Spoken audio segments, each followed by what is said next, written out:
a record that has been honored in England, and it's one of my first recordings. And at that time, in my opinion, I sang with sensitivity, and I sang with the surface of my voice, because you hear the timbre and not the complete voice. I developed the complete voice later on when I had to sing opera. And you will see the difference between that and the opera arias that you will be kind enough to put on. I certainly will. And Maestro, recently, honoring your birthday, a German music critic reflected on your singing and called it the seamless amalgamation of declamation and melody. And this is a rather interesting and elusive subject, because the relationship of the lyrics and the music, which probably changes with every selection that you sing. Would you like to elaborate on that? That's true. And for instance, may I say that there are in singing, well, always bel canto for me, and the music first. But you have to consider that perhaps there are three kinds of singing, even in German, in English, in Spanish, or any or French. For instance, you have the beautiful melody like Apräsere bei Forêt or Auf Flügeln Gesang. That is what I could give to a cellist or to a violinist. This is mostly an instrumental melody, and it's more important than the words. Right. But another kind of melody or lead is the one like L'Invitation Voyage, or beautiful German lead like Zur Agnung, where the words and the music are of equal value, if I dare say. And then the last kind of music for the voice is the kind of like Colloque Sentimental by Debussy, or the Doppelgänger in German, where really the music ornates the lyrics. The lyric, and the lyric almost takes on a greater... Also, yes. I think. Now, it's interesting that you mention opera, because I must say that, at least for us Americans, you are almost exclusively identified with the song, whereas you've had quite an interesting operatic career as well. Yes, mostly in Europe, I must say. In America, I sang at the New York City Center with Stokowski. That's right, I remember. Orfeo in 1960, and I sang at the Met Almaviva in 65.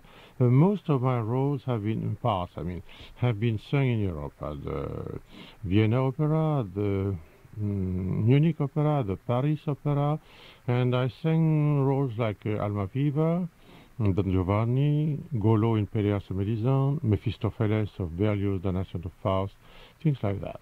Yes. And I enjoyed enormously this kind of thing, because when I was young, when I tried to sing, in fact, at the beginning I wanted to be an actor, period. But then I realized I couldn't live without music. Well, you mentioned your American debut, which I believe it was Orfeo, by Monteverdi at the New York City Opera. That's right, sir. So I think it would be a nice idea for us to have a recollection of that.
Sicuro più profonda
Orfeo's aria from the Monteverdi version, and during my little conversation with Master Souzay, I learned that he had also performed the Gluck Orfeo, which is sometimes given by a mezzo-soprano, sometimes the title role is sung by a baritone, occasionally in the French edition by a tenor. Now, a brief lecture is required now on the French style. What is style? It's perhaps the right color for the right flower, or it is eventually what you miss so much when an artist doesn't have any.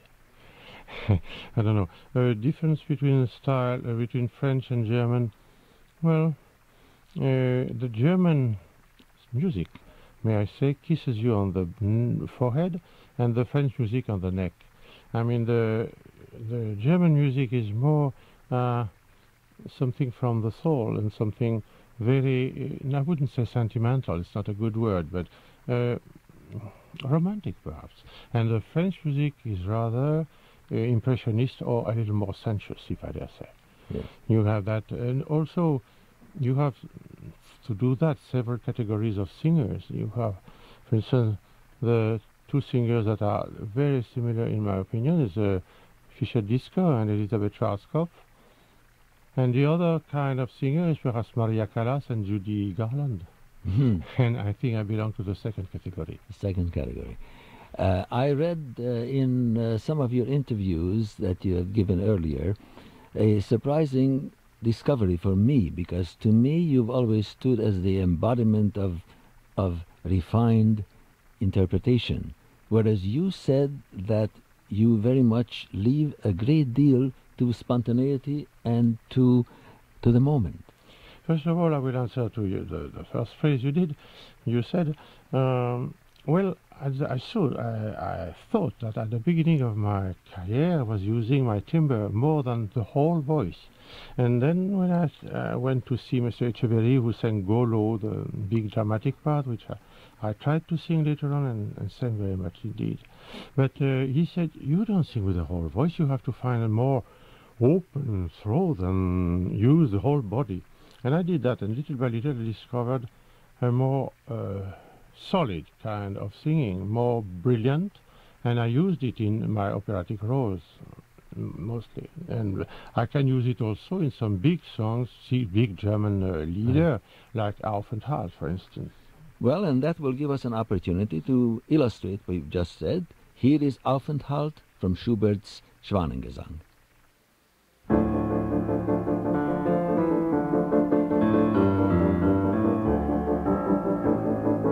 Rauschender Strom, brausender Wald, starrender Fels, mein Aufenthalt. Rauschender Strom, brausender Wald, starrender Fels, mein Aufenthalt.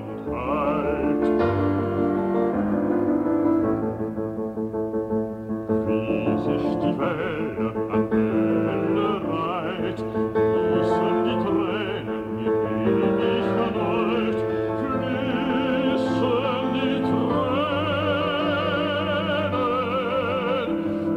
mir ewig, ewig erneut, fließen die Tränen mir ewig erneut.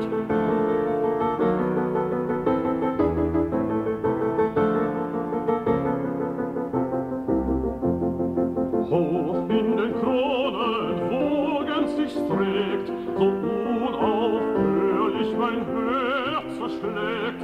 Hoch in den Kronen wogens sich trägt, so unaufhörlich mein Herz schlägt, so unaufhörlich mein Herz schlägt.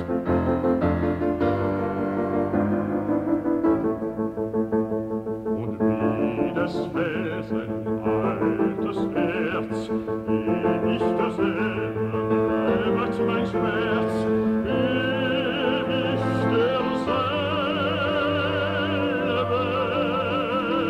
bleibet, bleibet mein Schmerz, ewig derselbe bleibet mein Schmerz.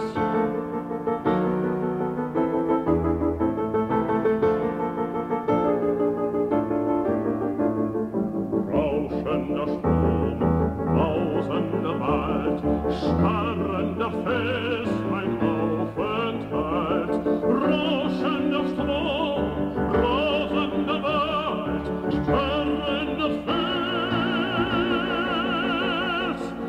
rauschender Strom, rasender Wald, mein Aufenthalt.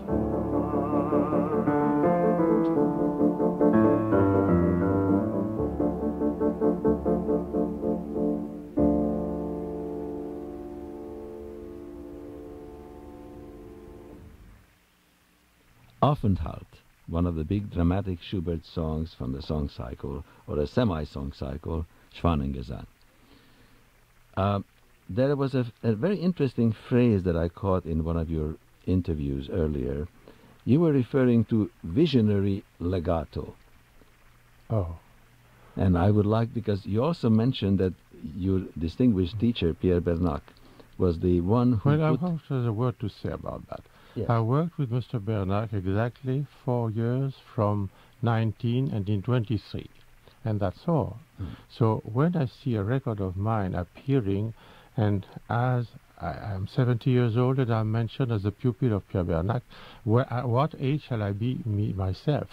I see. Because I worked with Bernac very little, in fact. I see. And my teachers were all the singers in the world. I heard them all the time, and I learned what's good from one, what's less good from another one, and that's the way I made my technique.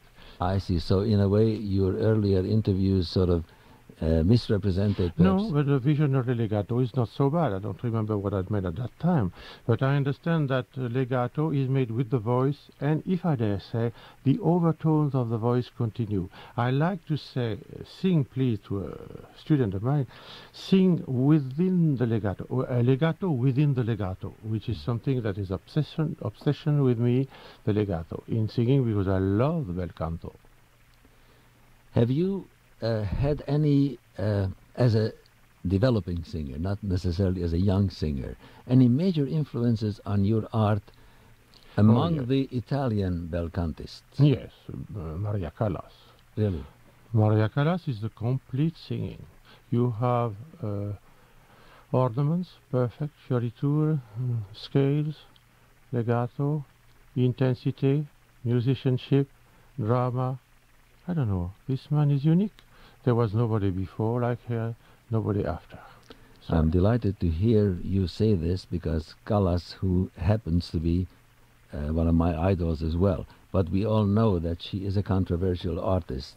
Why? That she has many detractors. I don't know why, but because she was not a perfect vocalist. Well, I think that the distractors are people that the music doesn't like. Well, if you focus entirely on the technique, especially in her later years, naturally the technique was not what it was in the early years. Oh, sir, the technique doesn't change. I think she never had technique. She had all the rest. She sang from her wonderful neck all her life. And she has the easiest range, the longest range, and the easiest voice in the world. She could sing dramatic or coloratura, everything was fine until the day when she realized she had abused to change from coloratura until mezzo, if I dare say.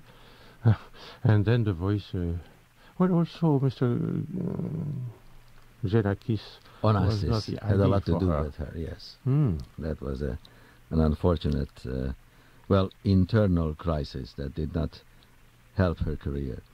So you made of her Dame du Monde, you know what I mean? Yes, of course. That's not good. You always favored a certain naturalness and lack of artifice in singing. Yes, I'm a natural, I think, as a singer, and I think that's important. There are some German singers who, on the contrary, in my opinion, are superb. But sometimes I feel that the interpretation can be so perfect that it makes you admire the performance at the expense of the music. I think you have just defined Mr. Fischer-Dieskau pretty well.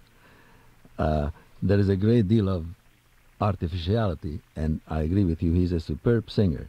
But no, but Mr. Fischer-Dieskau has set a level of interpretation that is so high, it's not a trouble for him, but it's a trouble for the actual young singers. For people who try to emulate him. Yes. Yes. They should find their own personality, for heaven's sake. Yes. If I may ask, what is your favorite music? I'm very embarrassed by that, because there are musics with which I have to live, and other musics that I don't especially need. But I love Bach, I love Mozart, of course, Schubert in a way. The songs of Schubert tell their story, the songs of Schumann tell our story, if I dare say. And Schumann, of course, is very important for me. And then I love Verdi, you know. I can live without Wagner, but I cannot live without Verdi. And of course, the great composers of France, Fauré, Debussy, Ravel, Poulenc, and I like Poulenc enormously. Le trésor du berger et le jardin en fête, les fleurs des champs, des bois, éclatent de plaisir. Hélas, hélas, hélas, hélas, et sur la fête, le vent offre sa voix. Mais la noble chéron, l'assaut des tourmentes ne saurait ravager, certes, plus dignement, lorsque tu te lamentes, tu te prends à songer. Le trésor du berger et le jardin en fête, les fleurs des champs, des bois, éclatent de plaisir. Hélas, hélas, et sur leur tête, le vent offre sa voix.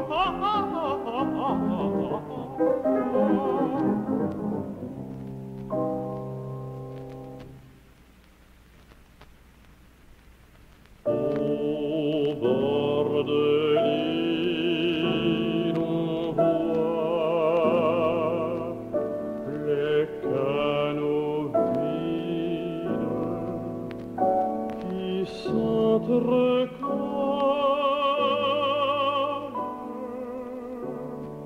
Et maintenant,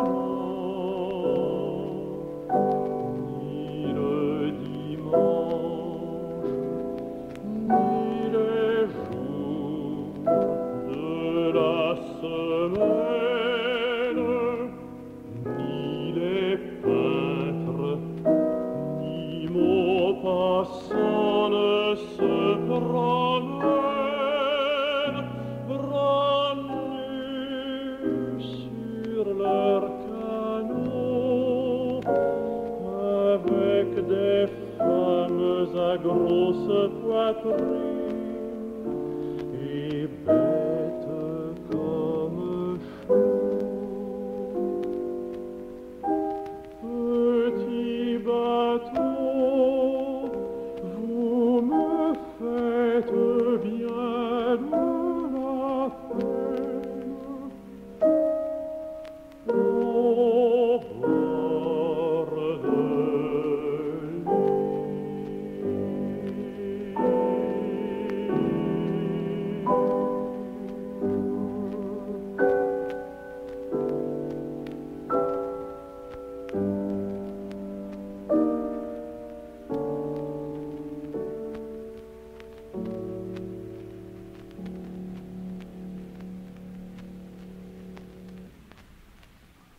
We heard two songs by Poulenc, Vif and La Grenouillère.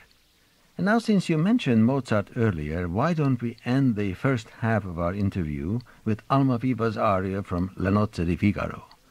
This, after all, was the role of your Metropolitan Opera debut a number of years ago. Hai già vinta la causa, cosa sento? In qual laccio cadea. Perfidi, io voglio di tal modo punirvi. A piacer mio la sentenza sarà.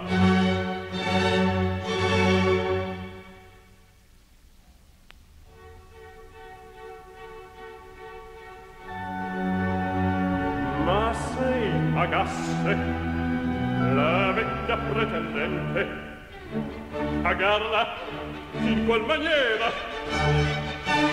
E poi fe Antonio, che a un incognito Figaro ricusa di dare una nipote in matrimonio.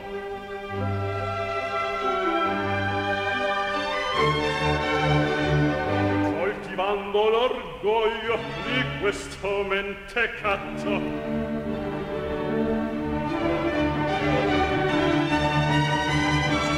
tutto giova un raggiro.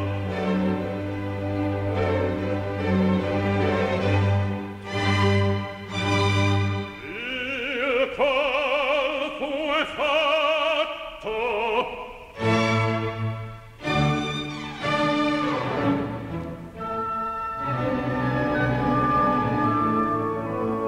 Vedrò mentre io sospiro, felice un servo mio.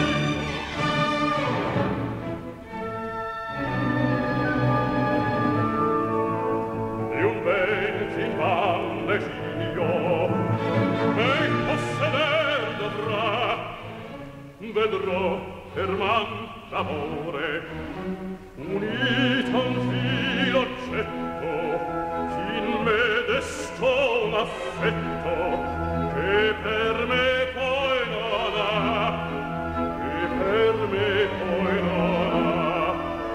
Vedrò mentre io sospiro, felice un servo mio, e un ben che van desiglio e possederà.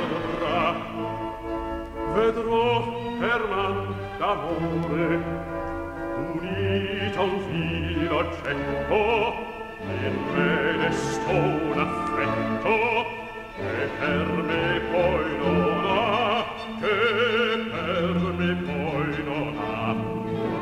Vedrò, vedrò, vedrò, vedrò. Ah no, lasciarti in pace, non ho questo contento. Non nascesti audace, non nascesti audace, per dare a me tormento, e forse ancor per ridere di mia infelicità. Già la speranza sola delle vendette mie quest'anima consola, e giubilar mi fa, e giubilar mi fa. Ah, che lasciarsi in pace non vo questo contento. Tu non nascesti audace per dare a me tormento, e forse ancor per ridere di mia infelicità. Già la speranza sola delle vendette mie quest'anima consola, e giubilar mi fa, e giubilar mi fa, e giubilar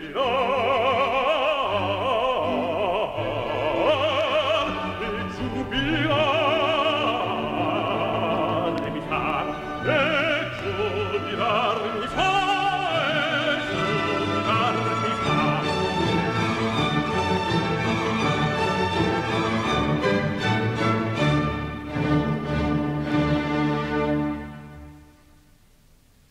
That was Count Almaviva's aria from The Marriage of Figaro by Mozart.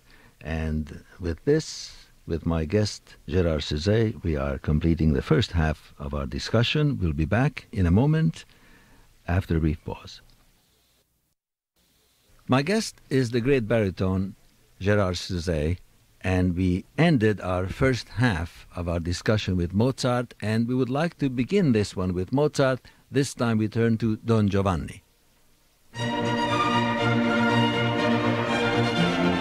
Finché dal vino calla la festa fa preparare, se trovi in piazza qualche ragazza, te con quella cerca menare, cerca menare, senza accorgere alla sua scia, chi il minuetto, chi la faria, chi la levana, alla gala, chi il minuetto fa la dana, chi la faria fa la dana, chi la levana fa la dana, meglio frattanto dall'altro campo, non questa e quella può amoreggiare, la mia lista Roma mattina, luna vicina all'elementare, la mia lista luna vicina all'elementare, se trovi in piazza qualche ragazza, te con quella cerca menare, la mia lista Roma mattina, luna vicina all'elementare, senza l'ordine, la nostra chi il bello, chi la follia, chi la rimana, la mia lista Roma mattina, luna vicina all'elementare, luna vicina all'elementare, luna vicina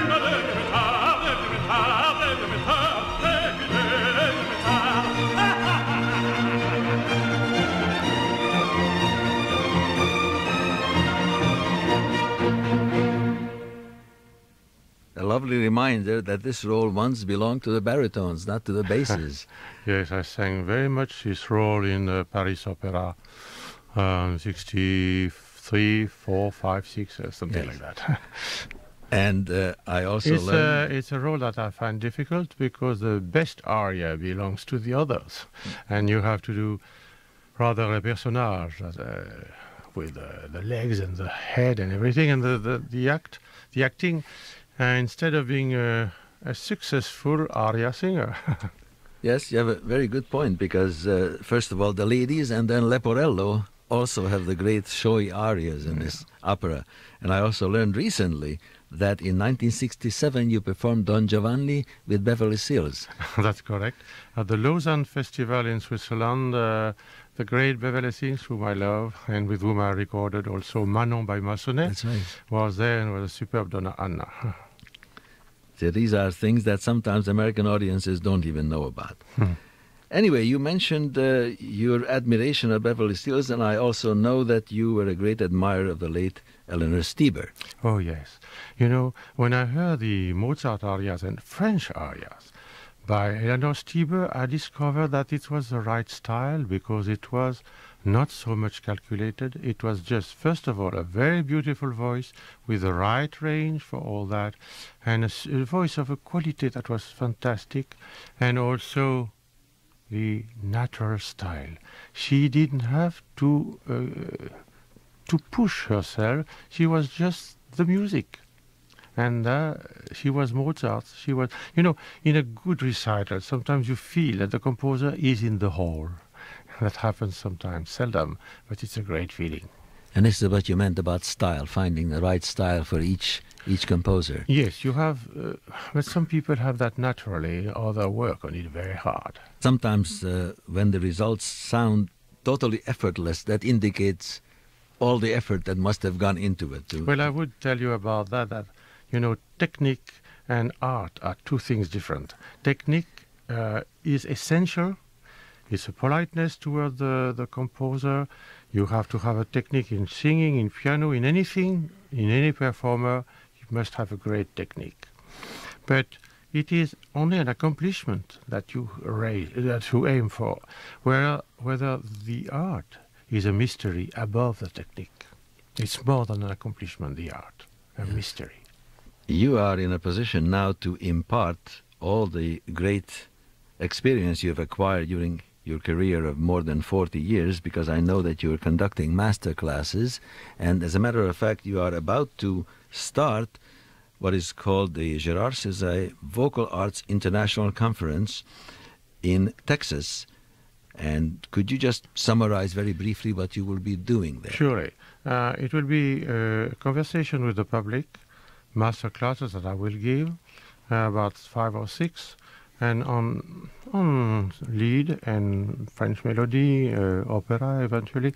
And, you know, I think it will be a very, very, very wonderful thing for the young singers. If they come, they will be very welcome. And I will try to help them with my experience and my knowledge. I'm sure you will. And also with my imagination, because Einstein said very rightly that intelligence is more important than knowledge. That's interesting too. You have made some interesting connecting relationships.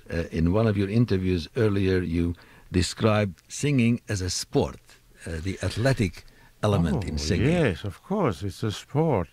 Because one uses the muscles of the larynx, above, under, and also the muscles of the body. I don't think one should sing just locally through the voice, through the throat. This is completely false. You have to breathe very deeply and really use the body, especially in opera.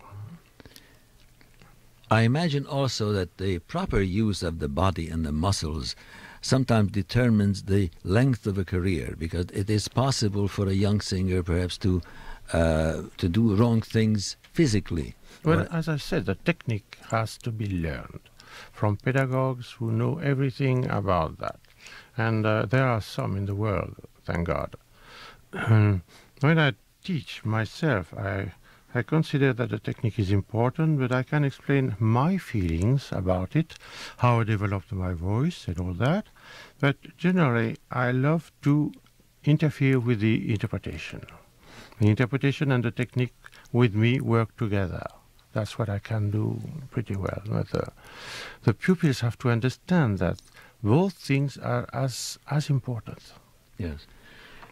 In your many-sided career, I've also discovered fairly recently that you are also a talented painter, and that there is a relationship that you see between music and painting. You know, we speak about colors. I mean, right. Singing, and then, of course, as a painter, I paint abstract painting, and it begins to be interesting for me now that I have stopped singing.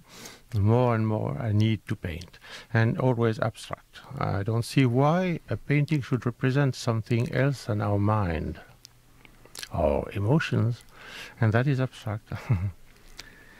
That's interesting, and perhaps that would require more of an explanation for the layman, but after all, we are in music, and we have to make our own connection, I believe, as observers, as visitors to gallery, to have a painting reflect our own views on what we see. That's it's an elusive achievement in itself. Speaking of achievements, looking back on your career, a very distinguished and long career, what would be the memory that stands out, your greatest thrill, or your greatest achievement? Well, I remember with extreme joy the first Pelléas et Mélisande with Ernest Ansermet as the centenary of Debussy at the Roma Opera. That was, I don't know why, this went so well. And Mr. Ansermet was certainly one of the great Pelléas conductors. Yes. The role of Golo was probably, in my opinion, probably the best I ever did in opera. I don't know why this man, tortured by jealousy and like Othello, but at a different level, of course. But was just my cup of tea. Really? Very violent, but very reasonable at the same time. A poor man who is having a terrible fate because he loves a young woman and is not gifted for love. Yes. Not your conventional villain, because Golo is a person with whom one must sympathize. Absolutely. You can't hate him. No, absolutely. At the end, when the curtain falls, I'm sorry, it fails sometimes to fall. But no, the public must love everybody on the stage. Arkel, because he's going to die very soon. Mélisande, because she's innocent. Pelléas, because he's innocent and dead, and she dies. And the poor Golo, He survived. summaries all the sufferings of That's right. of everybody. Who was the Melisande at that time? At that time, that was Denise Duval, Very, very who fine sang actress. enormously Poulenc and was the favorite soprano of Francis Poulenc, Yes. and who made a Melisande extremely beautiful and very intense, perhaps too intense, but everybody is different. It must have been a wonderful experience. Yeah. And it must have been 1962, 100th anniversary. Exactly. That's right. You remember that. Wonderful. Yes. Well, I remember because I know when Debussy was born. Yeah, great. We are going to turn to French opera again, and we are going to hear Athanael's aria from Massenet's Thais.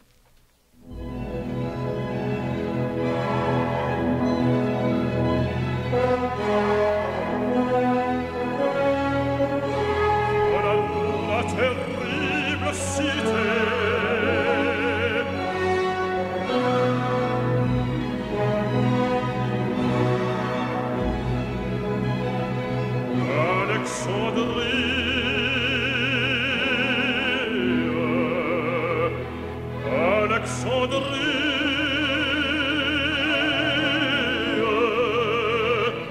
où je suis né dans le péché,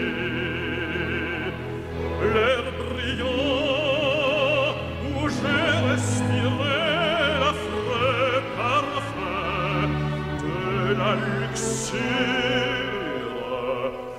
Voilà la mer voluptueuse où j'écoutais chanter la sirène aux yeux d'or.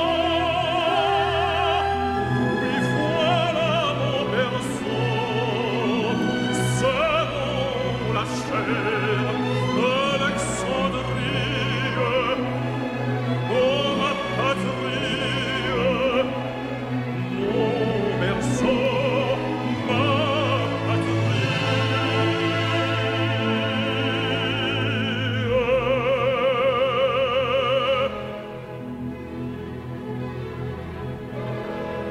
De ton amour, j'ai détourné mon cœur.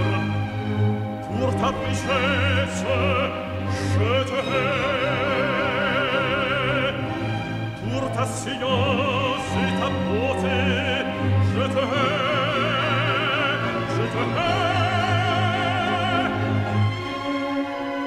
Et maintenant, je te maudis comme un temple hanté par les esprits impurs. Venez, ange du ciel, souffle de Dieu.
What a beautiful aria and how Yes. beautiful it was sung. There's a character for you, Athanael. I never sang it on the stage. But, You never sang on the I love to stage. sing in concert once in a while. Yes. What a character. What an incredible transformation from a holy man to a voluptuary. Absolutely. He was Marvelous. tempted. Yes, indeed. Speaking of interpretation, and you spoke very kindly about Eleanor Stieber, whom we all admired, and Beverly Sills. I'd like to ask you about some other... first of all, I'd like to ask you this.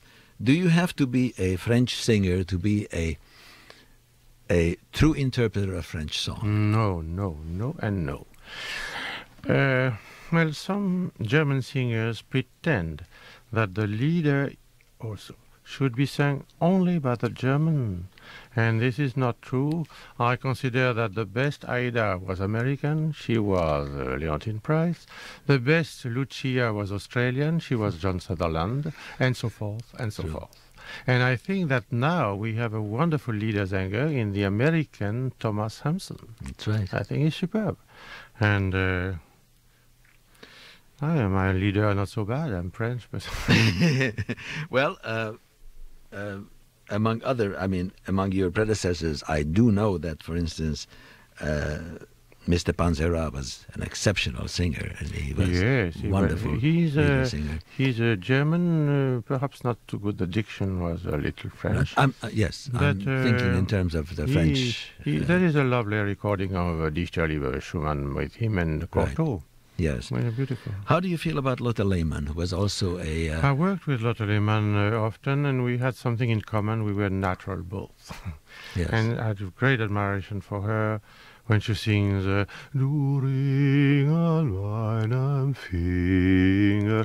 You just melt, because it's so Schumann, natural and so true. Yes. I always consider truth more important than perfection.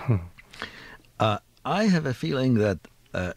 we're talking about two different artists, but your naturalness in the French repertoire, I think you had your counterpart, correct me if I'm wrong, but Gerhard Hüsch was that natural a singer in Germany. Oh, I like Gerhard Hüsch very much. Oh, yes. Superb. Thank you very much. It's a wonderful comparison for me. Because I don't find any artificiality in Hüsch. No, he sang none whatsoever. with a beautiful diction, as if talking to you. Yeah. I don't see why you should manipulate so much the interpretation. Right. This is not my way at all. But I have nothing against the great German leader Sänger right now, Sängerin, who I wouldn't say manipulate, but certainly search and search and search in order to finally sing better than anybody. Right. We are in the domain of German Lied, so I would like to conclude our discussion today with something that Master Souzay suggested, Wanderers Nachtlied, a Goethe poem by Schubert.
danseur, on vous dit bon à l'autre bout.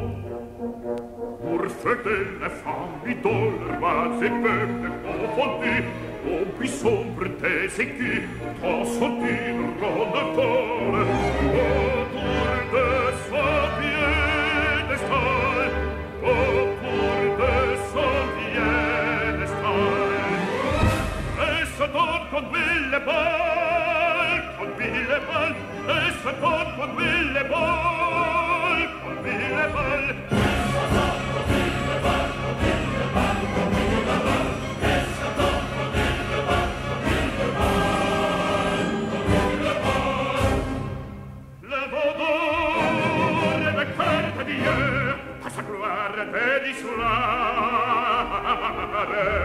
À sa gloire dérisoire,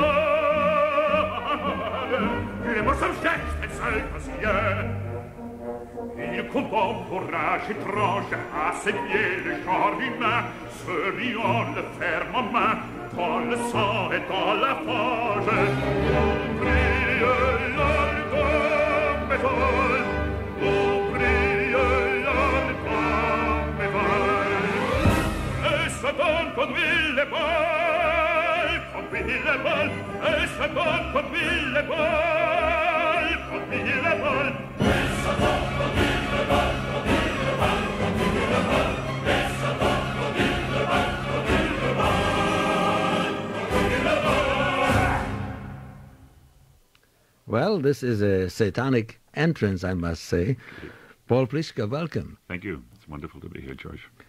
You are now celebrating your 25th season at the Met, and I am sure that you are very frequently reminiscing about the early days. 1967, you were a very young singer. Correct. A couple of years back, I was doing a performance of Romeo and Juliet, de Gounod, that the Met, it's in their production. And in the rehearsal period, I was singing for Lawrence. I was walking around during the breaks, talking to different singers, and it was maybe just maybe 5-6 years ago. But I was at the Met when it was first done, when the production was new. And I would mention to the people in the cast, I said, well, you know who sang this role when it was new? The tenor was Franco Corelli and Mirella Freni and Ray Michalski was in the cast, Marcia Baldwin, and all these names. I'd bring John Reardon, I'd mention all these names. And many of the singers who I was working with, they'd sort of look at me with a sort of blank stare. And they sort of did not quite know a lot of these names, including the name like Franco Corelli, you know, which was awesome, you know. So you say to yourself, whoa, you know, back up here a little, you know, think about time, how time quickly passes, and I was impressed with that. Yes, I often make that observation, and I start philosophizing to myself about the fleetingness of fame, for one thing, because when you say something like, when you mention someone like Corelli, who was an idol like 20, 25 years ago, and that he should not be remembered or not remembered sufficiently by a younger generation, it's almost scary. Right. Well, I was at the Met. I was a standee at the Met when he made his debut. When he and Leontine debuted in the Trovatore, my wife and I were standees. We saw that performance. Yeah, and then when I got the opportunity to sing with him on the stage, it was even more impressive for me. Yes. I understand that you began your career at the Met as a buffo. That's correct, George. When I was, before I had sung at the Met, I was with the national company, the Met's touring company, that Risa Stevens was the head of. And when we were in New York, Rudolph Bing was auditioning the entire company, and I came to the audition prepared to sing what we call the bass national anthem, Il Lacerato Spirito, because it has no high notes, you see. So we all audition with that piece. Anyway, I was about to sing that piece, and Risa Stevens was sitting right next to Rudolph Bing, and she whispered something to his ear, and he came down to the front of the stage at the New Met, and he said, "Mr. PLISHKA, I understand you sing buffo." I said, "Well, I don't sing buffo repertoire. I happen to be singing Bartolo in the Marriage of Figaro with the National Company right now." And he said, "Well, would you sing that for me?" So I sang that, and they offered me a contract, a buffo contract, and because at the time, Corena was the prime buffo there, and most basses really don't want to sing that repertoire because maybe for them the glory of being a basso cantante is not there. Plus, it's very hard. It's very difficult. There's a lot of work involved, a lot of rehearsal time, a lot of words, a lot of patter, and vocally it's difficult music to sing. Yeah. So anyway, he offered me this contract, and me sort of bluffing my way, I did not want to do that repertoire, but I certainly wanted to work at the Met, be a part of the Met. I told him no, I would not accept that unless he gave me some cantante roles also. And what I didn't know at the time is another bass in the company had auditioned at the same time, and they offered him these cantante roles, which were a lot of small roles, which he turned down. He refused the contract. And because he did that, they gave me the buffo things and all these cantante things. So in the first season, I sang the sacristan in Tosca, also the king and Aida. And so my whole career has been sort of tinged that way all the way through. A lot of the cantante, which I've struggled to maintain for the bulk of it, but yet I've always kept Leporello in the repertoire and things like that. And now, as I reach this point of my life, I'd like to be more involved with those type of characters, like Leporello that I've been doing recently, Elisir. And this season, of course, the Falstaff will happen. Yes. And well, you've had terrific reviews on your Leporello, certainly. And I heard you recently in a new recording of Marriage of Figaro, where you did a terrific Bartolo. And however, I imagine that basically our audiences are more accustomed to seeing you in and hearing you in the cantante roles. Well, you see, I really enjoy the character part. I mean, I love to sing. I always approach a role first from the vocal point, from the vocal standpoint. I almost sometimes don't even look very often at the text. When I first started, I would try to avoid the text of a piece, just so I did not get emotionally distorted vocally. So that there would be a clean vocal base from which to base my character. Then I would approach more intensely to the character so that I could color, I could paint, almost like maybe a painter would draw the outlines of his picture, and then he'd fill in the colors and shadings, which is what I've tried to do. So I've really grown to appreciate the character part of my repertoire, and the cantante things certainly have a wide range of characters. Yes. But the buffo things are even more so. I think they're much more complex. Yes, we're going to talk about Falstaff in a moment, but I would like to introduce your Banco, which is a relatively small role in Verdi's Macbeth, but makes a tremendous impression with his aria. Is there room for characterizations in this role? Well, I think so. I think that definitely is a relationship right in the beginning with Macbeth. I sort of try to feel a strong on-par relationship with him, trying to be able to give him my best advice and to share this impending situation with him. And then the relationship, a warm relationship, warning the son, of course, in this aria, right. Which I've done a few times with my own children. Oh, is that right? As fléance several times. But sure, there's a great opportunity there to get across this impending doom to the child, to try to communicate that to the audience. For the child to escape and save his life. And here is that scene.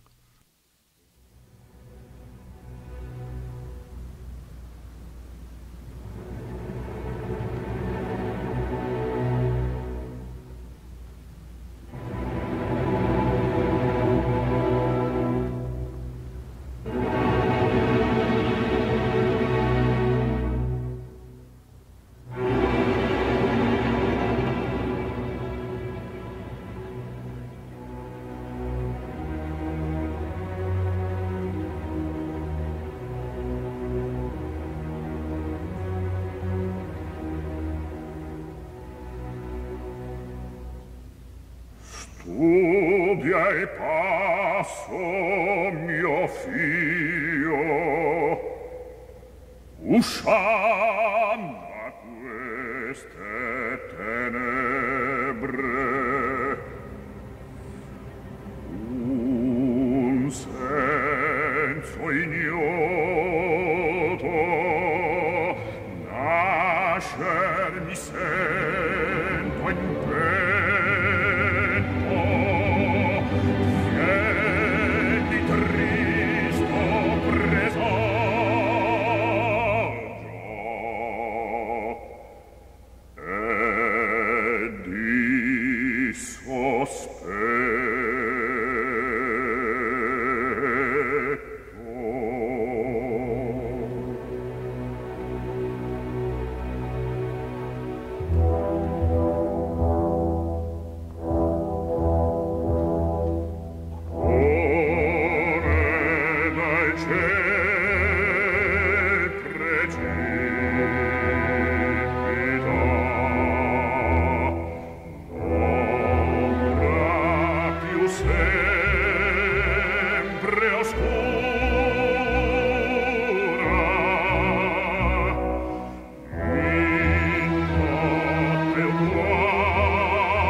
terror, al mio pensiero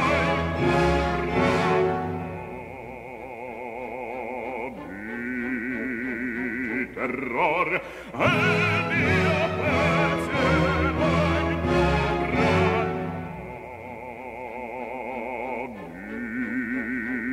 di terror.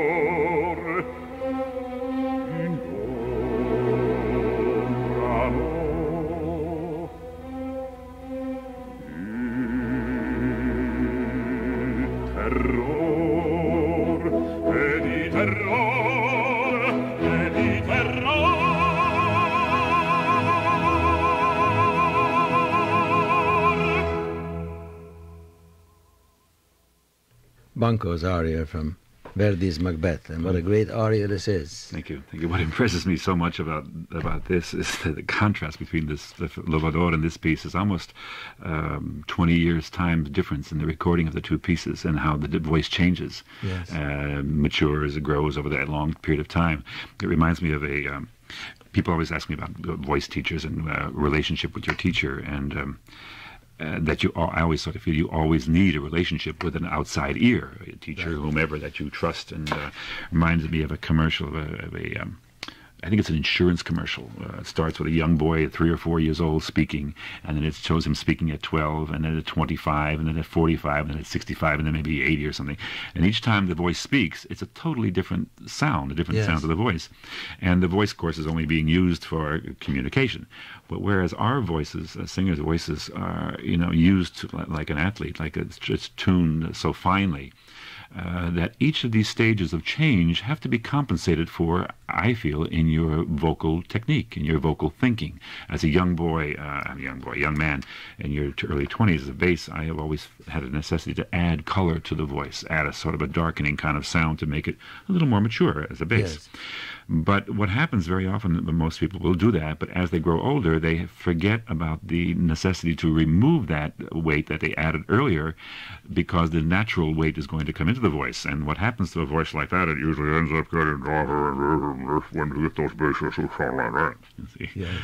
And so in these two pieces, you can really hear that contrast. Yes. That really. And I imagine this is the situation where a good teacher or a good coach can tell you these things, can remind you. Yeah, well, you have to have that, because I truly feel you really never hear yourself. A singer does not hear himself. And I always find that generally, when I am satisfied on the stage, I usually have my wife or my teacher come backstage and say, "What are you doing? Well, you've got it all wrong." And then they get me to correct it in the way we found that it usually works. And to me, I sound like when I please them in the auditorium, to me, it sounds like a tenor. I sound like a very bright tenor, but to them in the audience, it sounds right. It comes out. Maybe the theater takes the sound and fills it out and does what is necessary. And you certainly have a remarkable teacher. And you and Sam Raimi can make that statement. Why don't you mention him? Because well, it's Armin Boyajian, and I met Armin when I was a senior in high school. I was my teacher there in high school, music teacher, and Armin and a group of his friends were forming a little opera workshop in New Jersey, and that's where I met them. Well, he certainly deserves all the glory that comes to him through his prize pupils. We were talking about the differences between the buffo and the cantante range, and you are very happily in a position where you enjoy both. In fact, you told me before we began this little talk that you're really in love with the bass repertoire.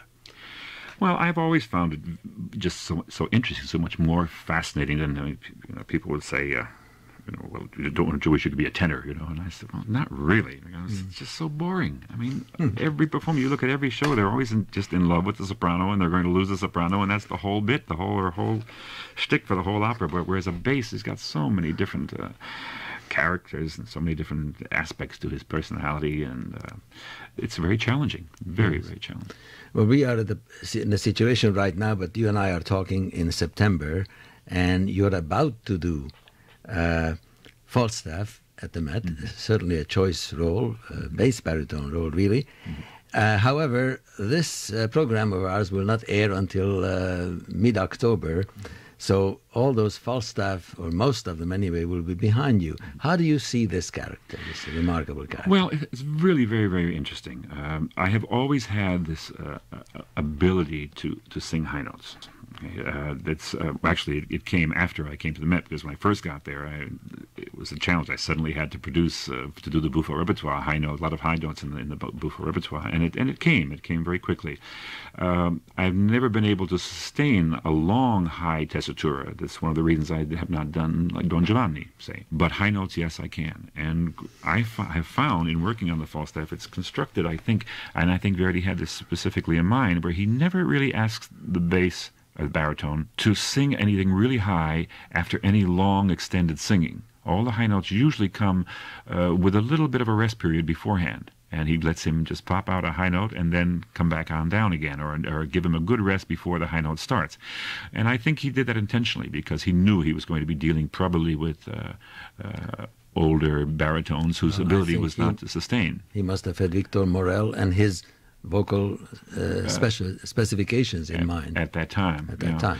And so for a bass, especially a bass with an extension like that, it makes it easier for me to be able to deal with that. But what is just so much more challenging than the vocal part of it is the character. I mean, the character is just wonderful. And as I said before, every 2 measures, every time he says a line, there is a new nuance, a new inflection, a new idea is carried across. Relationship to all the people around him. I find him just the most wonderful scoundrel that you will come across in all of music. The moments when he's in the little aria about honor, about he just is wonderful. He just is a man who can tell a little bit of lies, all these wonderful little lies and little fibs, and sort of believe them in his own mind. You know? And some of those lines are not even sung; they're just thrown away, like when Mr. Quickly says, "Siete un gran seduttore." Lo so. It's just wonderful. I mean, just in that one measure. That's all in one measure, really. I mean, you have 2 ideas. Lo so. Go ahead. Continue. You know, I know.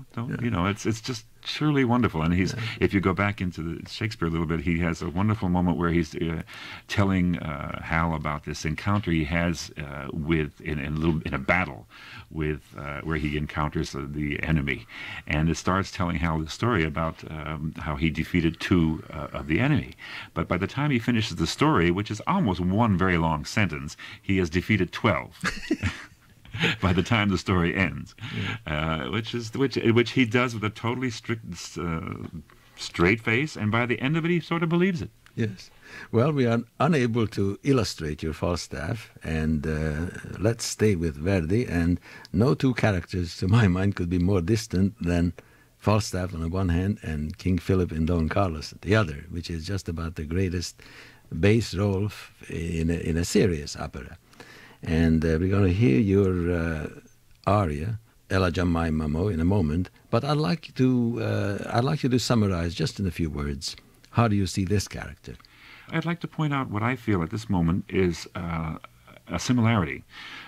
Most of the early Verdi things have a lot of repetition in the words, and you're saying the same thing over and over again in one dimension. But one of the points throughout in the Don Carlo, which I find, for me, one of the fascinating parts, one of the interesting parts of the role, is the duet with the baritone, is the duet with Posa, where the duet begins, and you never really repeat anything in the duet. It's a dialogue, whatever the dialogue between the 2 of you,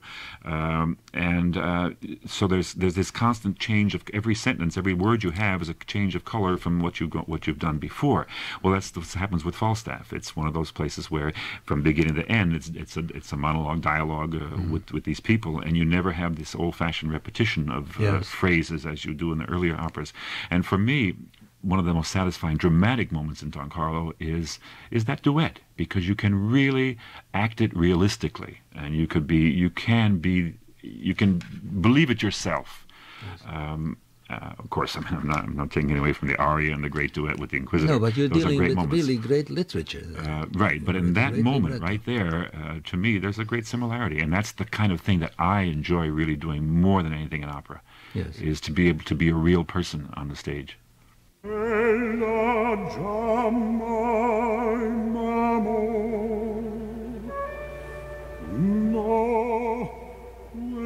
cor chiuso a me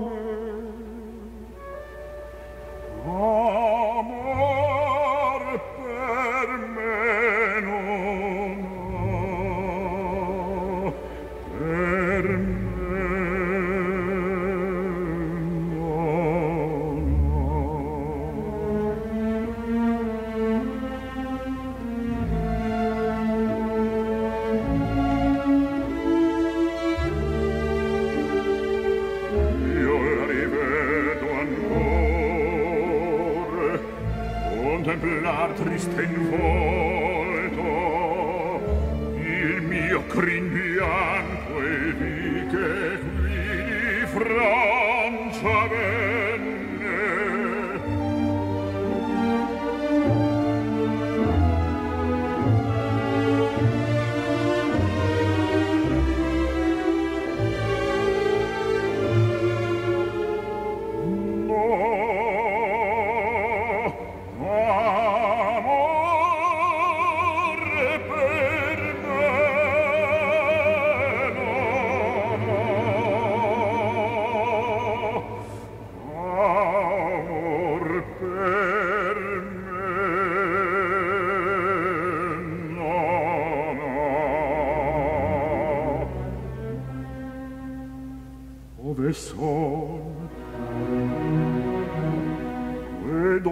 Presso a finir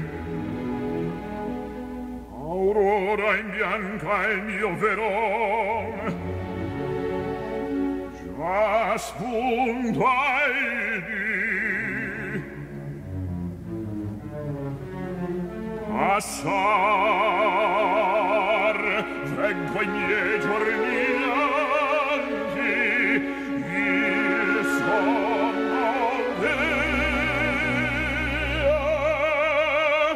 spari da miei occhi languenti.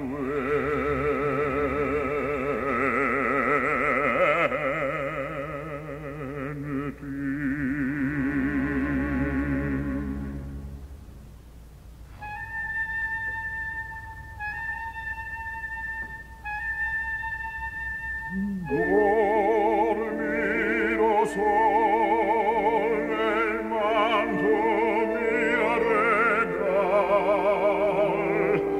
quando la mia giornata è giunta sera. Dormiro sol sotto la volta nera, dormiro sotto la volta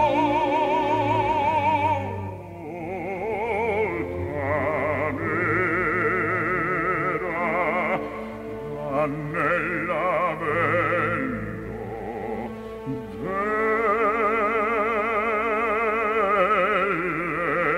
dell'escurial.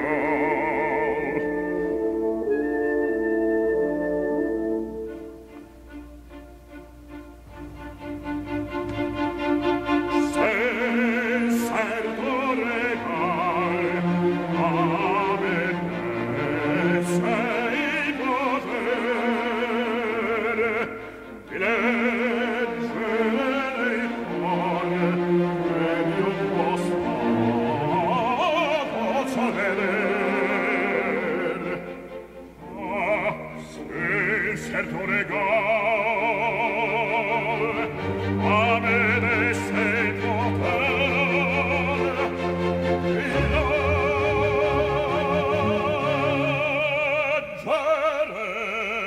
nel cuore che Dio sol può veder. Se dorme il trence veglia il traditore, il certo perde il re, il consorte l'onore.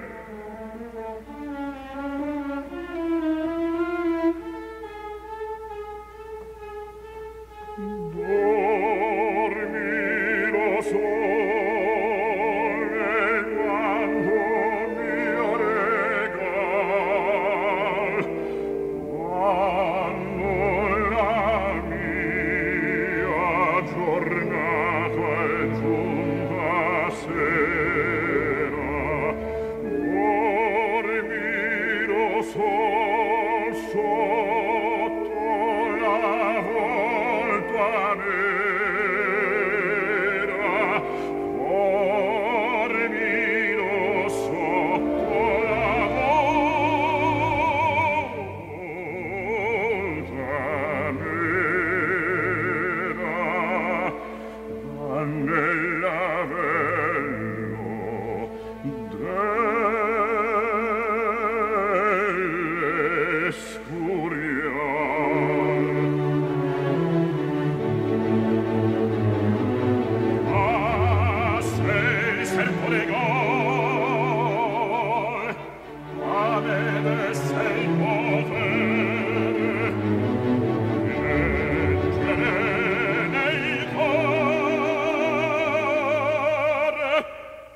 Well, for me and probably for a lot of other people, this is a bass aria to end all bass arias.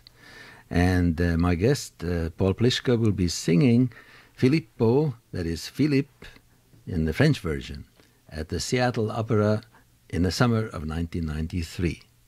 I'm sure that the press will give it adequate, if not better, coverage, so you may see him there in the original. My guest, as I said, is Paul PLISHKA. Will be returning in a moment for more discussion. We have talked about the Italian repertoire, which is quite wide-ranging in, well, Italian as well as Mozart. If we might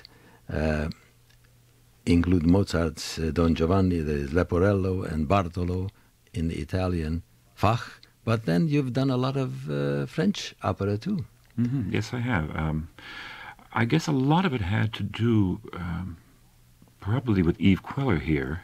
And then earlier on in my career, I was involved with, did quite a few performances in New Orleans, where they did a lot of French repertoire. Yes. I did Les Huguenots there, La Juive with Richard Tucker, one other one, Hérodiade. Yes. There in New Orleans, they have a great tradition going way back there with the French repertoire. Right. And of course with Yves Queller here in New York, some of the French pieces, with Le Cid, with Placido. Right. And you had done Romeo and Juliet. Romeo and Juliet, the Met, and Faust, of course. Yeah. And Faust. And I imagine the Berlioz Faust you must have done, not in operatically, but in concert form. But a very important part of your artistry is naturally the Russian repertoire, which comes to you more or less from the cradle on. Right. Well, it started at the Met, of course. Everything for me has started at the Met. And it started with the Boris Godunov production with Tommy Shippers conducting. I'm trying to think of the year, maybe 72, 3, 4, something like that. And I did Pimen for the first time. And that was my, besides song, the repertoire, the first opera. I had done Yolanta, Tchaikovsky's, but in English many years before. But that was the beginning, and it was a natural progression for me because, as in an interview at that time, for the Boris, someone was interviewing me and asked about, said it must be easy for you because of your Russian background. And I said, well, I wasn't Russian, I was Ukrainian. And until that time, I really had not had a great connection to the Ukrainian community because I came from in Pennsylvania, where everyone really sort of wanted to Americanize themselves more so than the relationship to the Ukrainianism. Anyway, someone read this article, and the Ukrainian community approached me, and that's where I really got involved in the Ukrainian repertoire with the songs like this recording I have here for you later.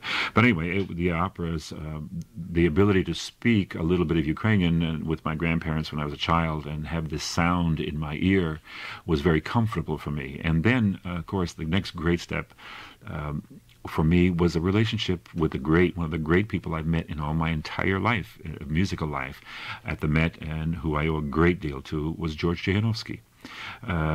The man, when I worked all of my repertoire with him, and in fact I still have some tapes which I keep, and I'm very possess them because it's George doing the diction. It's him speaking on all these tapes, the diction of all these characters for me. just having a relationship with him, and he actually sang with Schalyapin back in St. Petersburg. So to have worked this repertoire with George, with that connection, for me was very, very important. I cherish it greatly. And so it was comfortable for me to sing the Russian repertoire. The language is comfortable on my lips, on my tongue. And of course the characters, again, we go back to characters again, they're tremendously deep characters and interesting, fascinating characters, in which of course I enjoy. And possibly the most fascinating among them is Boris Godunov, a role which you sang in Kiev. That's correct. Fairly recently, yeah, am I right? Yes, about 2, maybe 3 years ago, just before all the changes happened. Yes. I went there and sang 2 performances of Boris there in Kiev. And it was a great, great moment for me, because my grandparents left there in 1910 or 1912, and of course they were serfs, peasants, and starving to death, and the war was about to begin there, and my grandfather, I guess, felt that to get away from there, either he was going to either have to get away or become cannon fodder, you know, yes. for the actually it was on the part where he came from was under Vienna, was under the Austrian rule at the time, and so they came to the States in the conditions which we cannot even imagine how they came over in those boats, and the adventure that it was, like going to the moon today, I guess. But in doing the performances there in Kiev, having been crowned as Boris on the stage of the opera house, the Taras Shevchenko Theater there, somehow I really felt it in a moment of coronation, when they were just throwing these gold coins over my shoulders. Somehow I really had this chilling vibration through my body that somehow they knew that after all that effort, what they went through to do that, here was their grandson standing there on that stage, you know, and it just gave me chills at that moment. Must have been a fantastic great moment for me.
Pragliare chiami e con nube luce tradi.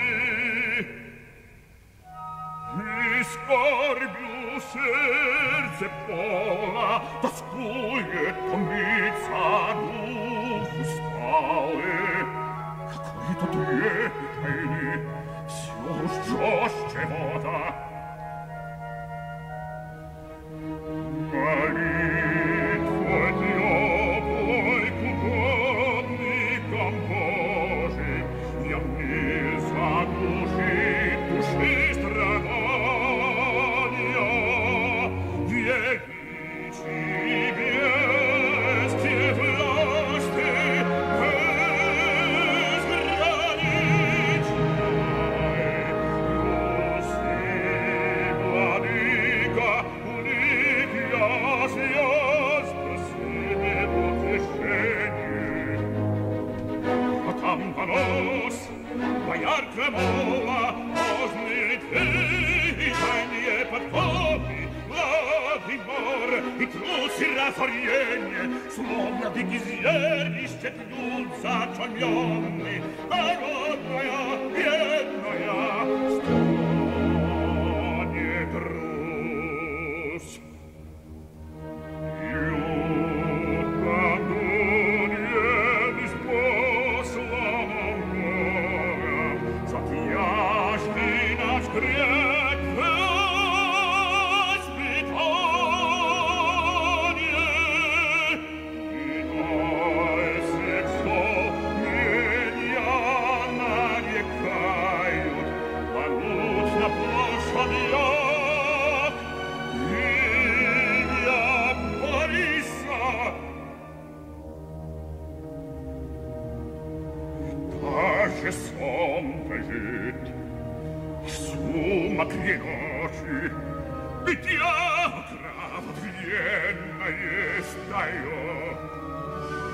Очи пылают здесь дурчонки, бросит пустяны, и небе обошаны.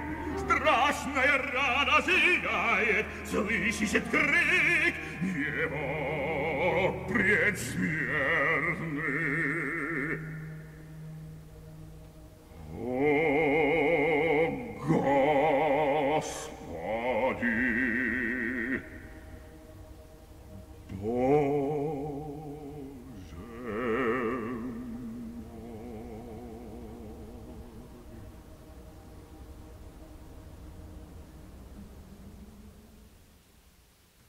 Boris Godunov's great monologue, a role that Mr. PLISHKA has sung often, but he also has great fondness in his heart for the two other roles in this opera, and I think he'd like to do all three of them in one performance if it were possible. Well, you could physically do two. You could do Varlam and Piment together, but you could never do actually Varlam and Boris, but that would be really hard to do too. Yeah. But I've, as you probably know, I've done all three roles at the Met in the same season, and I just don't. I find it very difficult to eliminate characters like that from my repertoire because they're just such wonderful people. It's like eliminating one of your children. Right. You know, it's like saying, you know, I'm finished with you. Leave. Sure, and you can't do that. I mean, these are such wonderful, wonderful characters. At that one moment when Varlam sings that aria about the town of Kazan, Yes. he just takes over the stage. Absolutely. It's a wonderful, it's a great moment. And it's not easy. It's a very difficult piece to do.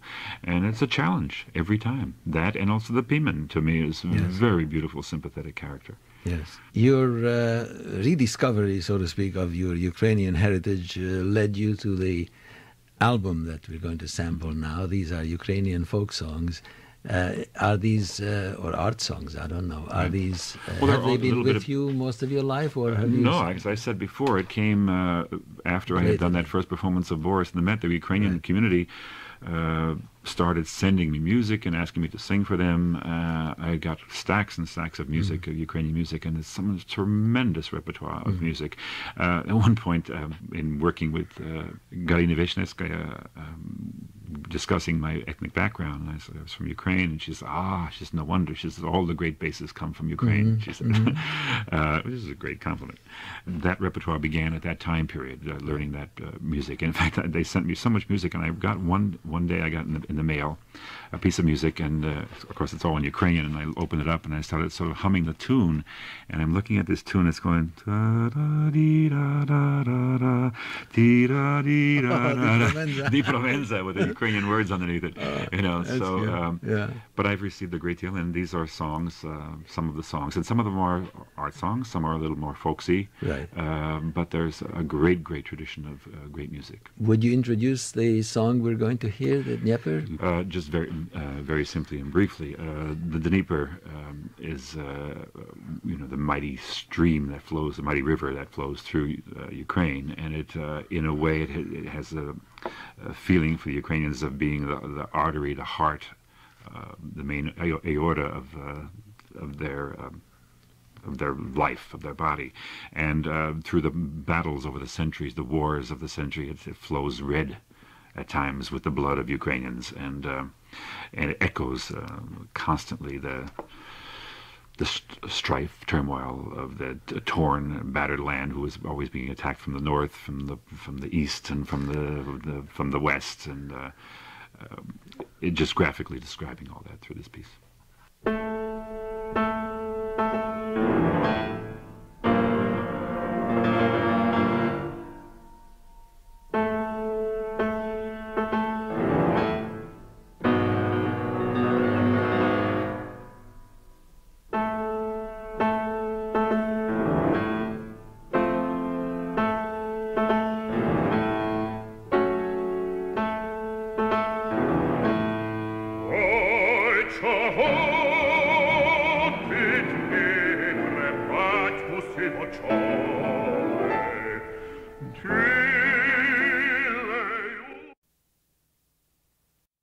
And we'll talk about your future plans. But to go back to Nice, the role that introduced you to the world, so to speak, was another trouser role, namely Sesto, in La Clemenza di Tito by Mozart. How do you feel about that particular role?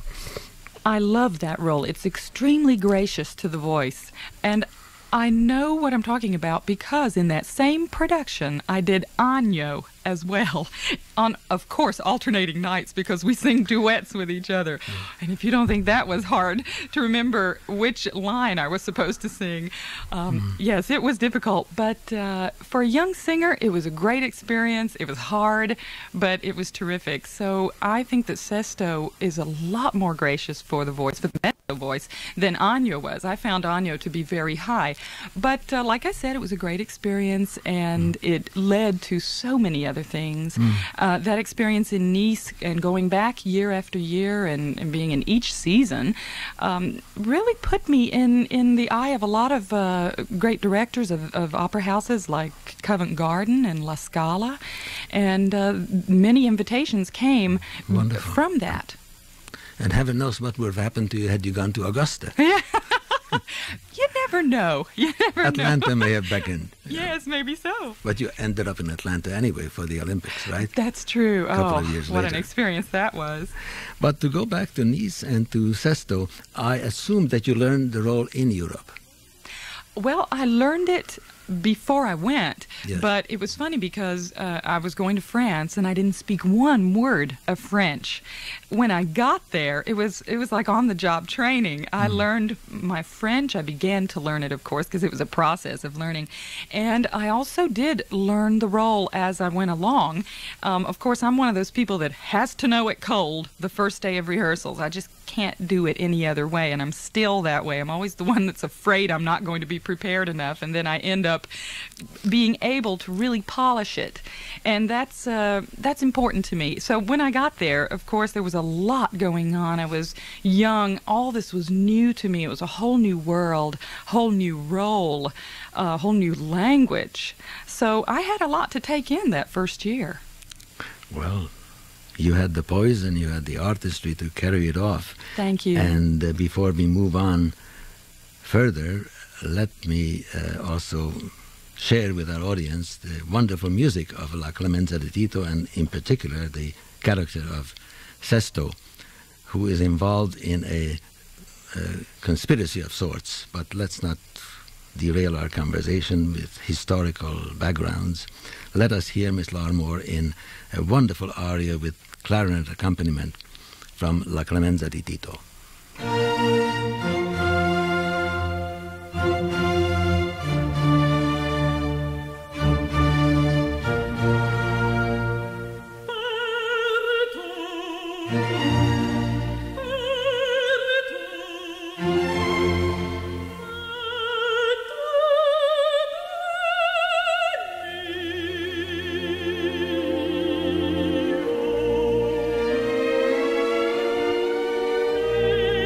Go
Parto Parto from La Clemenza di Tito by Mozart, as sung by my guest, Jennifer LARMORE. I have spoken to many, many singers over the years, and some of them say, I never listen to recordings.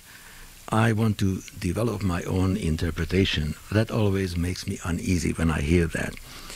And I was very happy to read in your interview with my dear friend and colleague, June Labelle, and I quote from that interview. When I first started, I listened to every mezzo-soprano I could. Baker, Berganza, Horn, Archipova, Dame Eva Turner. Well, she was a soprano, but she's certainly worth listening to. Regina Resnick. I love the kind of voice that makes me cry. It's not the technical performance that says something, and they don't phone it in. It's 110%. End of quote. Would you elaborate on that? First of all, I was delighted to hear the names that inspired you, Baker, Berganza, Horn, Archipova, and so on, Regina Resnick, because you can learn from every one of these artists, and you can still develop your own vocal identity. What exactly do you mean by people who make you cry? I know that I like a voice if I get goose pimples, and if I can listen to it for more than 5 minutes without yawning, and something that brings out my emotion. That's what these women, all of those women that I talked about in that article with June Labelle, they all share passion for singing. They all obviously, from listening to them for years, they all obviously share this great passion for singing, this love for it. And to me, when I'm on stage and I'm singing, and this may sound corny to you, but it's the absolute truth, I don't want to be anywhere else. And I hope that when somebody's listening to me on a disc or on stage, that they feel the same way. I want them to cry. I sometimes when I read music reviews, I think, oh, can't they write a music review like Ray Bradbury writes a story, you know, like where you feel something, where you can cry, where it's not all about technique or a certain production or something like that. That's what I'm talking about when I'm talking about these women, because they do. They have made me cry. I've felt fabulous. I've felt elated. I'm an emotional person in that way when it comes to music. Well, I hope this will not come as a big surprise to you that I'm a critic and I know exactly how you feel, and I'm familiar with the emotions, and I'm familiar with the tears even, which are happy tears. They are tears of elation. And I don't have to tell you that I can get that feeling from listening to sopranos, mezzo-sopranos, tenors, baritones. When they sing like that, and when they do things as close to perfection as it is humanly possible. And I'm thinking about some of the old-timers like John McCormack, Richard Tauber, Tita Ruffo. I have those emotions. That's fabulous.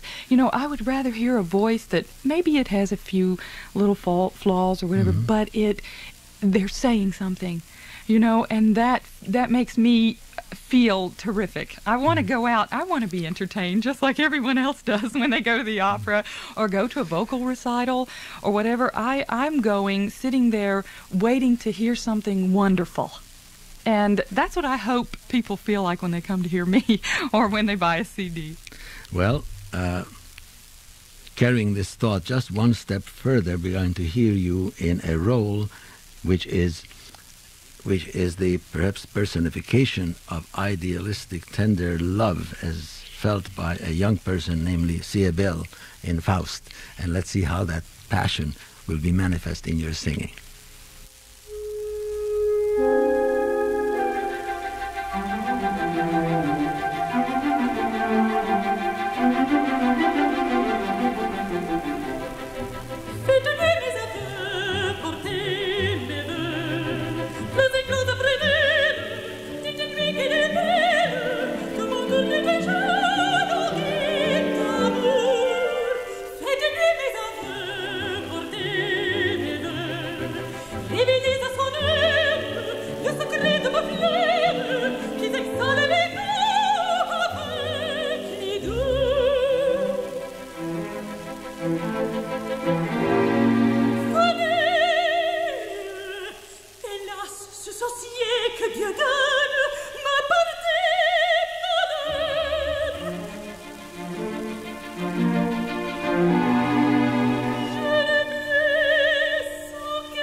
Young Siebel's aria from Gounod's Faust.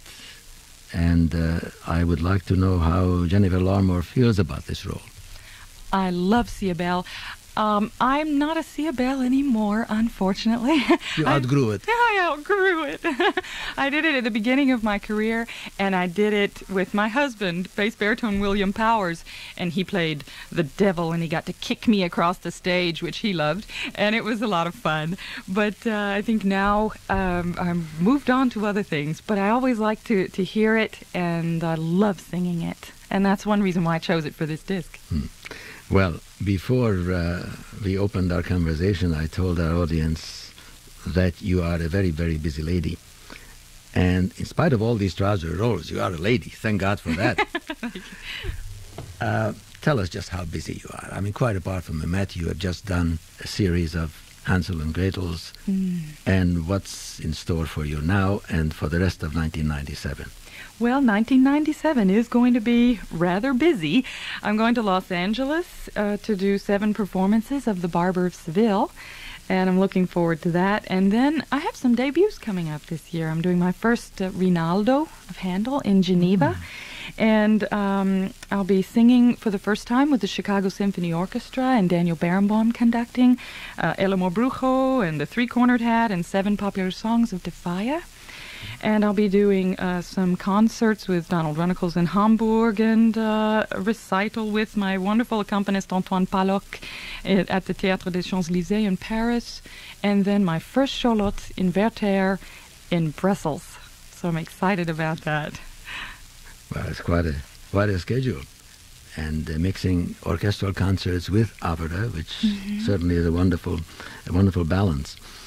Interesting that you mentioned Rinaldo. That means that even I know that you began your career doing Handel, Mozart, and Rossini, and now you've done Carmen, and you're going to do Werther, but you are not saying farewell to your classical roles. You continue singing Handel and probably Mozart. Yes, I'll sing all of those roles that I began with as long as anyone wants to hear them, as long as I can do them well, because of course the Baroque is a great passion for me, the Baroque music, and I've always enjoyed singing Handel and Monteverdi and the things like that. So yes, I will continue doing those. I do see, however, a future for other things.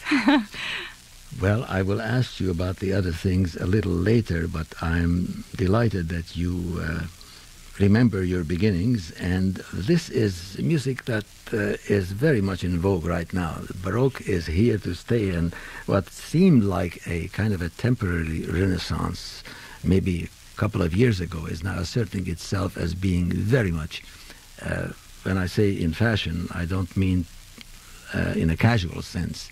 This is very much of today, and you have some very fine conductors who are at home in this particular style, and I guess they're at home in the style of the Baroque singers, at least the singing tradition, which means a lot to a singer to be guided well. We pause for a moment. My guest is Jennifer Larmore. We are going to continue in a moment.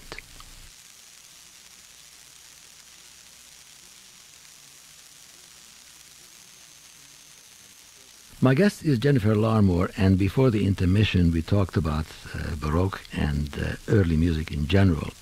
And that brings me to, I assume this must be one of your favorite roles, namely Gluck's Orfeo. Where have you performed it? I have done, well, I must preface what I'm about to say with the story that my one and only cover job was for Marilyn Horne in Paris. I believe it was about 9 years ago. I covered Marilyn Horne when she did the Orfeo in French, the Pauline Viardot version, at the Paris Opera. And of course I learned so much just from watching that great lady and that great singer. And I always thought, if I ever have a chance to do this, I'm going to take that chance.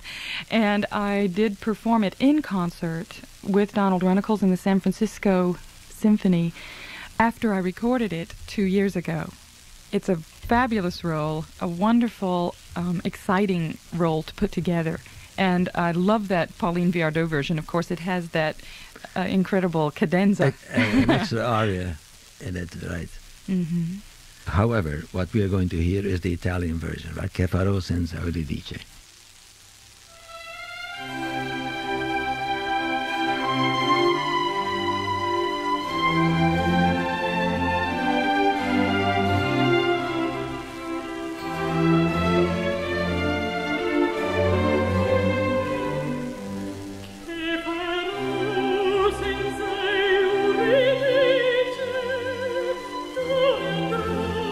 Senza il mio fe, che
this always will be a classic.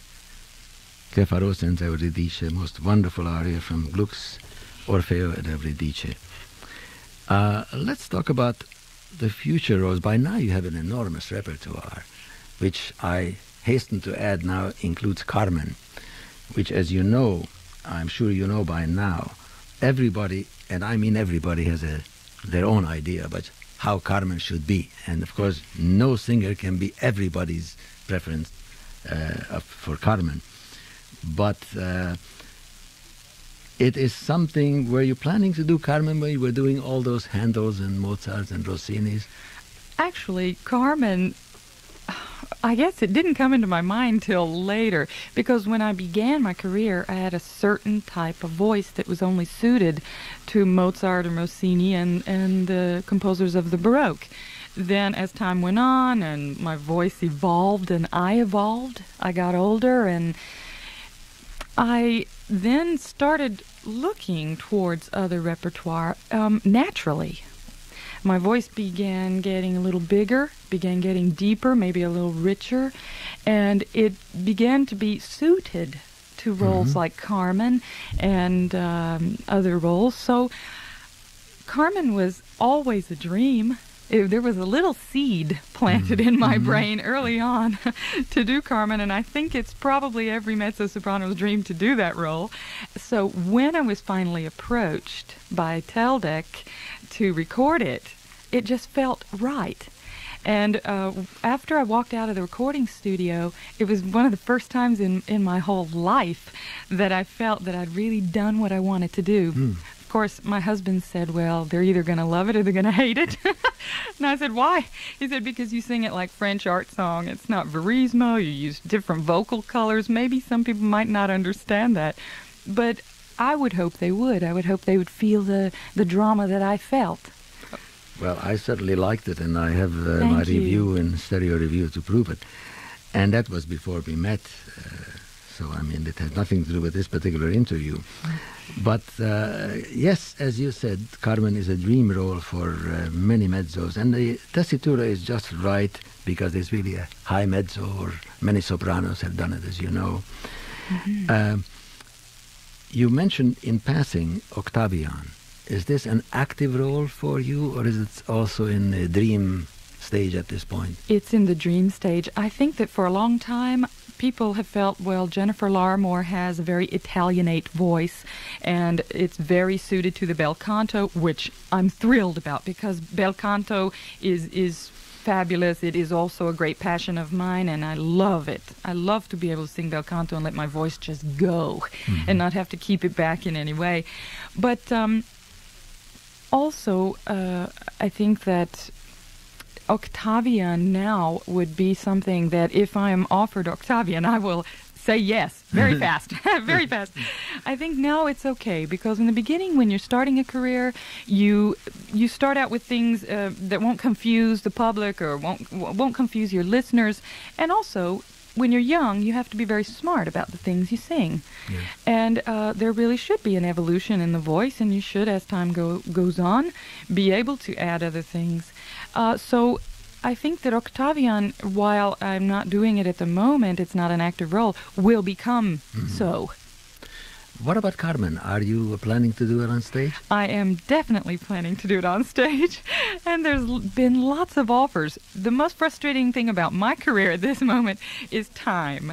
I don't have enough time in the day, I don't have enough time in the years to do what I really want to do, but I do have some wonderful offers for Carmen, and I'm looking forward to that first time. Let me ask you about another role that I think will be perfect for you now.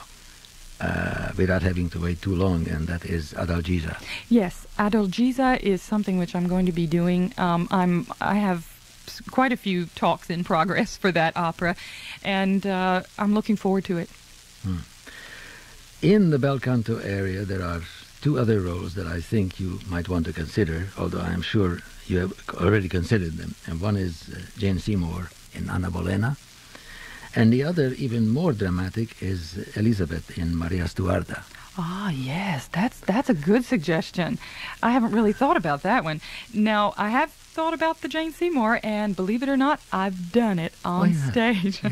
I think that was really a turning point in my whole career. I did it the second year of my career in 1987 in Nice, and I thought I was going to die. I had fantasies of running out on stage and saying, "Stop the show, my vocal cords are going to burst," because really at that point I had no business doing it. It was too high for me. It was too much. I think that now I could try it again and it would be great. But at the time I lost about 20 pounds. I was sick. It was an awful experience, but I learned so much from it. Because I remember Yevgeny Nesterenko was the Henry. Yes, Henry. Yes. And in, I think it's the second act duet, it just is relentlessly high. 9-minute duet, 9 minutes of torture at that time. Yes. And I remember it was going well, but I could feel my throat getting really tight. And I put my hand on Yevgeny Nesterenko's shoulder, and I tapped out a faster tempo. And of course, being the great colleague and great singer that he is, he said, "Okay, I'll go with you." I could just feel him saying, "Okay, I'll go." So we tried to speed up the tempo, but the conductor wouldn't let us. So we went down to the front of the stage and we just glared at the conductor. But I noticed the people were getting on the edge of their seats and they were getting excited. And at the end of that torturous duet, everybody just went bananas. They loved it. It's maybe torturous, but it's one of the great movies. Yes, it is. But I think they mistook my abject terror for great acting intensity. Well, I learned a lot. That's good too. Yes, that's good too. Any number of other suggestions that I have that you don't need any suggestions, but Thank you. I will also I would welcome any that you would like to give me. I will make a kind of a negative suggestion here. I think that a few more years before you do Eboli. Definitely. I totally agree, and I'm glad to hear you say that. I've had quite a few offers to do it, and I've had to say no. Well, the Elizabeth di Maria Stuarda is fairly close to Eboli, but I think it is more doable for you at this point. Okay. And I don't know if you ever want to do Dalila, but I do. You do? I do, definitely, one All day. right. Well, that's about it. We've covered the entire repertoire, almost. Let me ask you another question. It's a kind of a loaded question. Some of your colleagues, not with very happy results, decided to declare themselves sopranos. And I hope that you're not tempted to do that. Your voice is a natural mezzo. You have wonderful high accessibility. Thank you. But it is a mezzo voice. And I hope you stay with it. I think it is too, to tell you the truth. I don't think there's going to be any chance that I'm going to declare myself a soprano, although there are some roles that I think would be a lot of fun to do. For instance? Oh, I would just love to do Leonora and Fidelio or Tosca or one of those wonderful roles that you could just sink your teeth into acting-wise and singing-wise. You might try it on records, before you...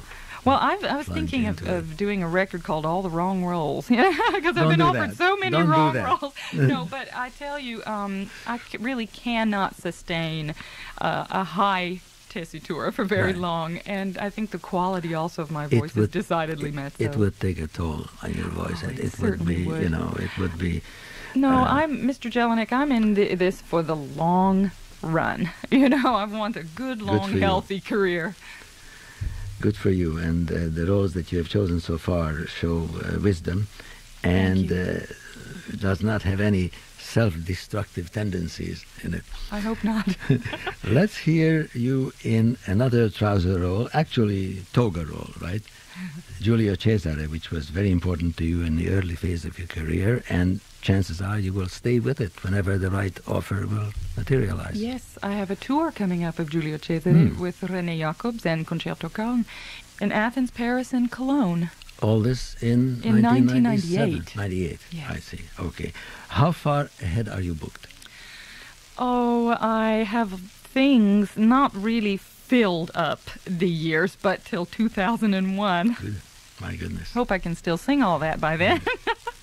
Well, I'll do my best. I'll ask my family to check up on you. Thank you. Oh, no, don't say that. Let's hear this triumphant aria from Giulio Cesare.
a very martial air indeed from Handel's Giulio Cesare. And I'm delighted to hear that you continue with this role, and it's going to be part of your forthcoming tour. While we're talking about tours, what about concertizing? And I know that you were going to do the Chicago concert that's coming up. Are there many, and are they limited to orchestral accompanied singing, or are there any recitals per se? I know you had one recently in New York. Yes, that was in a series of recitals. I gave a coast-to-coast North American recital tour, which I'll probably never do again the way I did it, because I did just about a recital every other day, which meant that the day in between, which should have been for rest, was travel. So I learned a lot of lessons during that, and I also learned that I really enjoy giving recitals. I wasn't sure how I was going to feel, because for, I'd say the first 7 years of my career, it's been all opera, and with, of course, a few oratorio and concerts and recitals interspersed, but I'd never given a tour like that. I found out that you start to really make a momentum, and you learn a lot about your audiences and about the repertoire you're doing and how you feel when you're giving a recital. So I would like to continue giving recitals, and I do have another recital tour next November, which will take me across the country again, but I think I'll take a little more time to rest in between them. Well, sure. Yes. I mean, you have to think of your health, because well, that's true. That is essential, and it's very obvious that you can have all the wonderful plans, but if you don't take care of yourself, some of those plans would have to be compromised. That's true. I understand that education is close to your heart, and this is something that you feel passionate about. Could you enlighten us on that?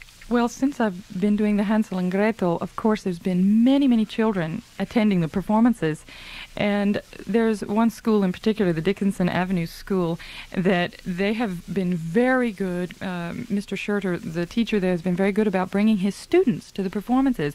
I got to know a lot of those students, and they're elementary school students, and they wrote me, there was about 75 of them that wrote me letters, and I needed really to write each one back, because they had specific questions and wonderful questions, and they were so interested, and they loved the opera. Of course, the first opera they saw me do was The Barber of Seville, and then they came back to see the Hansel and Gretel this year. So yes, education is quite a passion of mine, because I see that these are children that are being exposed to the opera. And if you think about it, a lot of American children are not getting that opportunity. And I think that the arts in America suffer because their children are not exposed to classical music. And while I love my country, I enjoy living here, it's a privilege, I am quite a bit alarmed at the fact that the first thing to be cut in the school system when a budget comes up is music or the arts. And I really believe that that is the only thing that keeps us from being total barbarians.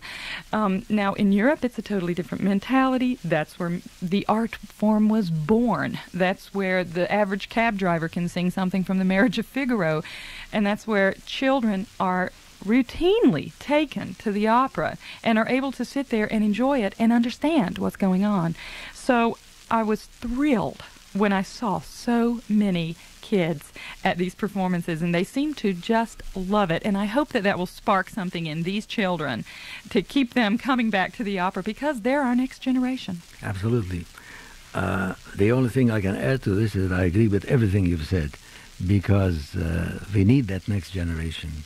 If not, if we're not going to get it, the arts will be in trouble. Let us now conclude this hour with a preview of what's going to happen to the Met audiences in, let's say, January 1998, when you will do the title role of La Cenerentola.